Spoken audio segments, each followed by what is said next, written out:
அபி வந்து வந்து ராகவ் கிட்ட கேட்குறாங்க, என்னதான் நினச்சிட்டு இருக்கீங்க, எதுக்கு என்ன கூப்பிட்டீங்க அப்படின்னு சொல்லிட்டு கேட்குறாங்க. எதுக்கு கூப்பிட்டேனா, நீ என்ன பண்ணிட்டு இருக்கேன்னு தெரியுமா, நான் என்ன பண்ணிட்டு இருக்கேன், நீ சும்மாவே இருக்க மாட்டியா, நீ எதுக்காக இந்த மாதிரி வேலை பண்ண, இப்போ தான் நீ வந்து தேவையில்லாத வேலை செஞ்சு வச்சுட்ருக்க, நான் என்ன பண்ணேன்னு சொல்லிட்டு சும்மா என்ன இது பேசிகிட்டு இருக்கீங்க, பின்ன உங்கள் அக்கா மனசில் என்ன இருக்குன்னு புரிஞ்சுக்காம நீ பாட்டு இப்படி பண்ணிட்டு இருக்க, உன் அப்பா அம்மா கிட்டே நீ புரிய வைக்கலாம்ல, என் அக்கா மனசில் ஒன்றுமே கிடையாது, நான் ஏற்கனவே சொல்கிறேன், குட்டி பாஸ் வந்து என் அக்கா மனசில் இல்லைன்னு சொல்லிட்டு அதை கொஞ்சம் கூட கேட்காம நீங்கள் தான் வந்து பிரச்சனை பண்ணிட்டு இருக்கீங்க, நீங்கள் 2 பேரும் இங்கே எதுக்கு வந்தீங்க அப்படின்னு சொல்லிட்டு கேட்குறாங்க. இங்கே பார், உனக்கு ஒன்றுமே புரிய மாட்டேங்குது, உங்கள் அக்கா மனசில் கண்டிப்பாக என் தம்பி இருக்கான், அதை புரிஞ்சுக்கோ அப்படின்னு சொல்கிறாங்க. இங்கே பாருங்கள், எதுவும் புரிஞ்சுக்கிறதுக்குலாம் ஒன்றும் கிடையாது, புரியுதா, சரி, என் அக்காவுக்கு வந்து இன்றைக்கி நிச்சயதார்த்தம் நடக்க போகுது, நீங்கள் வந்து நிம்மதியாக இருங்க, இதுக்கப்புறம் வந்து எந்த பிரச்சனையுமே கிடையாது, என் அக்கா சந்தோஷமாக இருக்க போகிறா, உங்களை கூப்பிடலன்னு கவலைப்படாதீங்க, இப்போ நான் கூப்பிட்றேன், எங்கள் அக்காவுக்கு வந்து சீக்கிரமாகவே நிச்சயதார்த்தம் நடக்க போகுது, வந்துட்டு சாப்பிட்டுட்டு போங்க அப்படின்னு சொல்கிறாங்க. இங்கே பாரு, நீ பண்ணுறதெல்லாம் கொஞ்சம் கூட சரியில்லை, தேவையில்லாத வேலை செஞ்சுட்ருக்க, புரியுதா, போயிட்டு முதல்ல அந்த நிச்சயதார்த்தத்தை நிறுத்து, நான் ஏன் நிறுத்துகிறோம், அதெல்லாம் நிறுத்த முடியாது, இங்கே பாரு, உன் அக்கா மனசில் ஒரு வேளை வந்து ஆகாஷ் இருந்தான்னா நிறுத்துவியா அப்படி சொல்லிட்டு கேட்குறாங்க.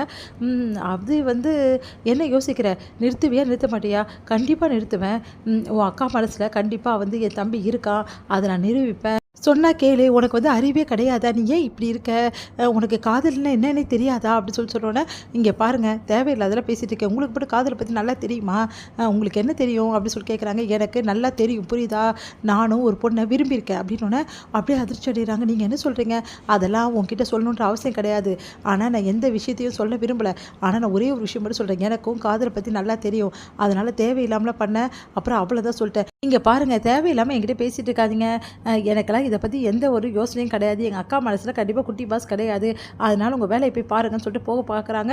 உடனே உச்சி நிறுத்துறாரு. என் கையை விட போகிறீங்களா இப்போ இல்லையா, அப்புறம் எங்கள் வீட்டில் எல்லாரையும் கூப்பிடுவீங்க, பாருங்க என்ன நடந்தாலும் சரி, நான் சொல்கிறத ஒரு நிமிஷம் கேளு அப்படின்னாங்க. கேட்க முடியாது அப்படி சொல்லிட்டு போகிறாங்க. சே, இவ ஏங்க தான் இப்படி பண்ணுறாலோ தெரியலையே அப்படி சொல்லிட்டு செமையாக டென்ஷன் ஆகிறாங்க. அபி வந்து சொல்கிற பேச்சை கேட்க மாட்டேங்கிறாங்கன்னு சொல்லிட்டு என்ன பண்ணுறதுன்னு தெரியாமல் ராகம் வந்து யோசிக்கிறாரு. உடனே போயிட்டு இந்த மாதிரி நடந்த விஷயத்த சொல்கிறாரு. அந்த அபி வழிக்கே வரமாட்டேங்கிறா, என்ன பண்ணுறதுன்னு தெரியல அவளை அப்படின்னு சொல்லிட்டு செமையாக டென்ஷன் ஆகிறாரு. உடனே ஆகாஷ் வந்து அவ்வளோதான், என் வாழ்க்கை போயிடுச்சு, இதுக்கப்புறம் அவளுக்கு வந்து நிச்சயதார்த்தம் நடக்க போகுது, அனுக்கு இப்போ கொஞ்சம் இடத்துல நிச்சயதார்த்தம் நடந்துடும், அதுக்கப்புறம் அவ்வளோதான், இதுக்கப்புறம் அவங்கள நான் நினச்சி கூட பார்க்க முடியாது, என் வாழ்க்கையை முடிஞ்சு போச்சுன்னு சொல்லிட்டு ஆகாஷ் வந்து ஃபீல் பண்ணுறாரு. அதெல்லாம் முடியாது, நான் ஒத்துக்க மாட்டேன், எப்படியும் வந்து இந்த நிச்சயதார்த்தத்தை நான் நிறுத்துவேன் அப்படி சொல்லிட்டு ராகவ் சொன்னோன்னே அப்படியே அதிர்ச்சியாக பார்த்துட்ருக்காரு. நம்ம ஆகாஷ் என்னப்பா சொல்கிற அப்படின்னு சொல்லிட்டு தாத்தா பாட்டி கேட்குறாங்க.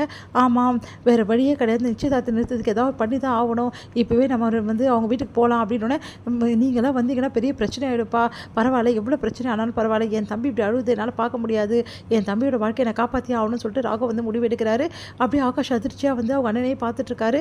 இங்கே வந்து அபி வீட்டில் அபி எங்கே போனேன் அப்படின்னு சொல்லி கேட்டோன்னா பின்னாடி தாம்மா இருந்தேன்னு சொல்லிட்டு அபி வராங்க. அபி வந்தோடனே எல்லாருமே வந்து சரி நான் வேண்டிய வேலையை பார்க்கலாம்னு சொன்னோன்னே அபிக்கு ஒரு மனசு வந்து தோணுது, அவர் ஏன் அப்படி சொன்னார், அக்காவை பற்றி இன்னும் அழுத்தமாக சொல்கிறாரு அப்படின்னு சொல்லிட்டு நேராக போய்ட்டு அணு கிட்ட கேட்குறாங்க. அணு, உண்மையிலே இந்த கல்யாணத்தில் உனக்கு விருப்பம் தானே, ஏன் அப்படி இப்படி கேட்குற அப்படின்னு சொல்லிட்டு கேட்டோன்னே, வேறு இல்லை, இப்போ நிச்சயதார்த்தம் நடக்க போதில்ல, அதுக்கு முன்னாடி சொல்லு, உண்மையிலே உனக்கு விருப்பம் தானே அப்படின்னோடனே, விருப்பம் தான், உங்களோட விருப்பம் தான் எனக்கு முக்கியம், அதெல்லாம் கிடையாது, உனக்கு விருப்பமானு சொல்லு, அந்த மாப்பிள்ளை உனக்கு பிடிச்சிருக்கான்னு சொல்லணுன்னே அணு மௌனமாக இருக்கிறத பார்த்து அபி அதிர்ச்சி அடைகிறாங்க. இது முடியுது.